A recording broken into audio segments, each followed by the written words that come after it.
117 Heavy requesting emergency approach. Hey, 117, come about to 175 and proceed to 3,000 feet.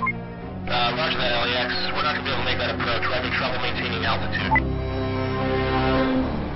Shaping up to be a rough commute out there today. Watch for an accident on the 101 near Sherman Way. And we're just getting word that the 405 southbound has been shut down completely. Looks like some sort of police activity's got it cleared for a 2-mile stretch from the 118 all the way up to Victory. As soon as we get more information, we'll let you know. But in the meantime, we'll get you through with another 40 minutes of your favorite hits on KCTV.